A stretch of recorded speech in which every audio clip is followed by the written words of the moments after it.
Mas veja a parte do nosso livro que nós vamos agora, o item 73 do material didático. Vamos ver as igrejas luteranas e como elas se comportavam em relação às igrejas anabatistas, né? Então, como eu tenho dito para vocês, as igrejas anabatistas estão espalhadas por toda a Europa. Algumas que vão conseguir fugir para as Américas da perseguição, mas a princípio estão todas na Europa, né? Estamos na página 106 do nosso material didático, que diz luteranos perseguindo os anabatistas, ano 561 da era cristã. Bom, eu estou sempre também seguindo a história em ordem cronológica para facilitar a identificação dos eventos para vocês, né?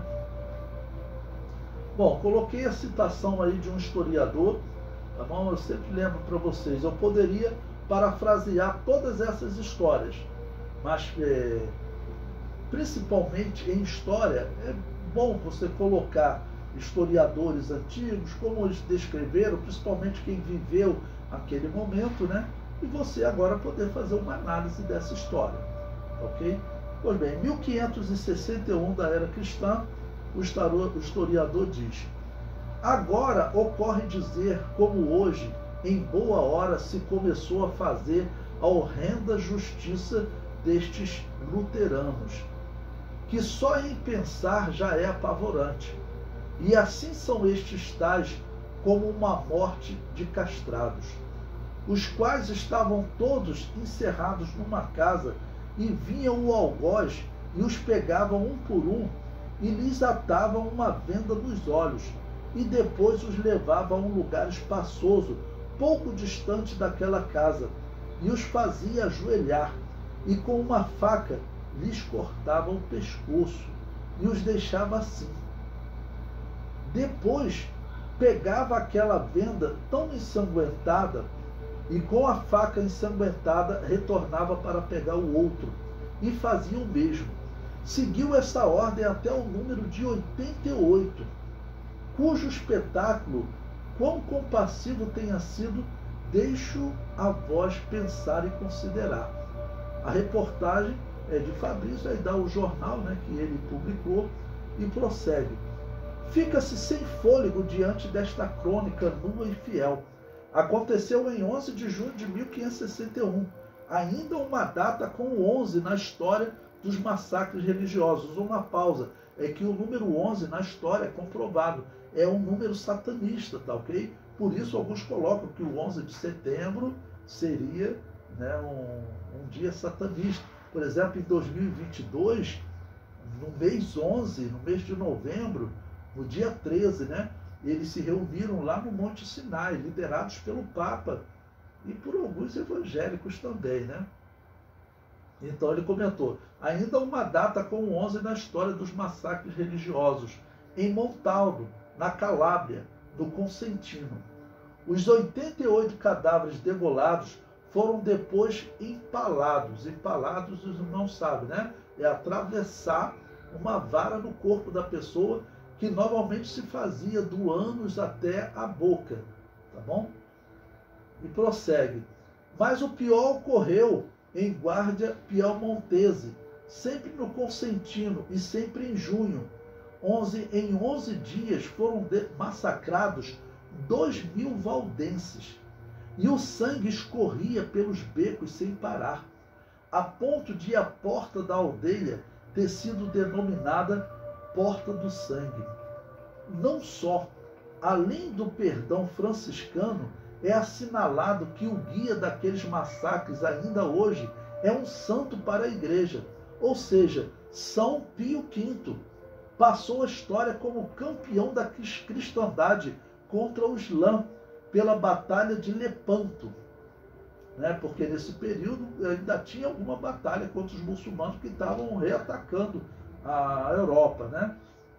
Em 1561, o dominicano, lembre-se que dominicano e franciscano do Papa Francisco são as ordens dos inquisidores. Eles foram criados para matar Anabatista. Hoje tem Anabatista chamando ele de sua santidade. Ou seja, realmente não sabem o que dizem. tá bom? Porque franciscanos e dominicanos foram ordens criadas pela Inquisição para matar anabatistas. E eu repito, hoje tem anabatista, a Assembleia de Deus é uma igreja anabatista, né? Hoje tem anabatista chamando esses líderes de sua santidade, tá bom?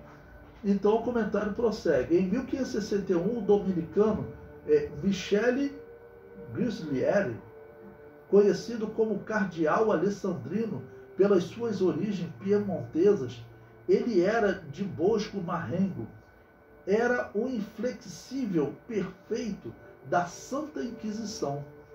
E foi ele que recebeu os alarmes da Calábria e desinfetou a região da heresia importada da Provença. Ou seja, algum grupo anabatista que fugiu, né, da região da Provença e veio habitar nessa região. Então ele está descobrindo e está matando.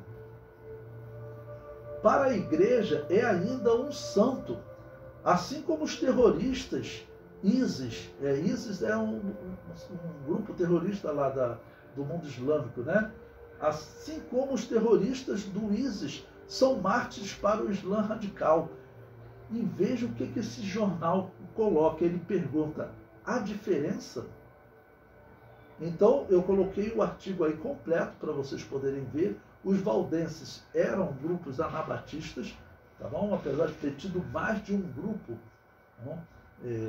Anabatista, até chamado valdense, tá ok? Mas os valdenses, eles eram anabatistas e eles estavam sofrendo uma justiça das mãos dos luteranos. Esse repórter aqui, não crente pelo jeito, ele compara esses protestantes luteranos aos terroristas recentes do ISIS. E ele termina com uma pergunta: há diferença? Então, como que nós respondemos a um comentário desse? Isso está na internet, irmãos. Seu filho, se ele for para o 2º grau, ele vai se deparar com esse tema. Na faculdade, em algum momento ele vai estudar história geral, tem que estudar em todo curso que você for fazer. Você vai se deparar com artigos como esse. E normalmente os professores, eles são ateus, né? Eles são ateus, então eles jogam essa questão realmente e colocam, por exemplo, um debate na sala de aula. Existe diferença entre esse terrorismo, né, dos luteranos contra os valdenses e do terrorismo do Islã? Ele vai perguntar: existe diferença do terrorismo do cristianismo para o terrorismo do Islã? E todo mundo na sala vai ter que fazer o quê? Não tem diferença, é igual. Mas o que nós temos que explicar então para os nossos filhos, ou para quem um dia estiver nessa situação? Falar: vocês estão esquecendo que aí existe um grupo cristão matando e um grupo cristão morrendo. Estou usando aqui o termo cristão como religião, tá ok? Existe um grupo que vocês chamam de cristão, que são os protestantes, matando, e um grupo que vocês chamam de anabatista morrendo. Veja se existe história desses anabatistas pegando em armas para reagir aos luteranos e matar os luteranos. Não, eles não reagiam. Então nós estamos diante de um exemplo claro, ok? De um falso cristianismo e de um verdadeiro cristianismo. Para o mundano ele não vai conseguir ver isso. Tem cristão que não consegue ver essa diferença. Tem cristão que acha que é tudo cristão e que estavam só se desentendendo.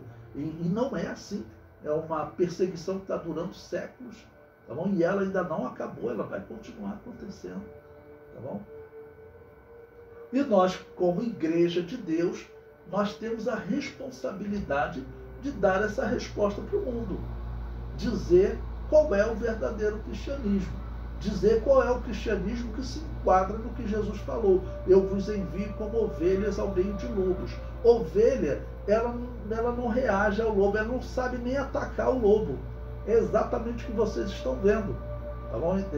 Então, ele conta aqui dos luteranos, um grupo que ele considera cristianismo, matando um outro grupo, que ele sequer faz uma observação para dizer o seguinte: esse grupo, ele não pegava em armas. Então, esse grupo, né, esses anabatistas, esses valdenses que foram degolados, ok? Esses aí, então eu penso que eles se enquadram nas palavras de Jesus. Ninguém vai fazer isso. né? O sistema mundano, ele vai empurrar as pessoas sempre para acreditar que isso aqui é cristianismo que está matando, que foram os cristãos que mataram pela história, né? E eu me nego a falar isso, né? Eu me nego a falar isso porque aí eu vou estar criminalizando o cristianismo.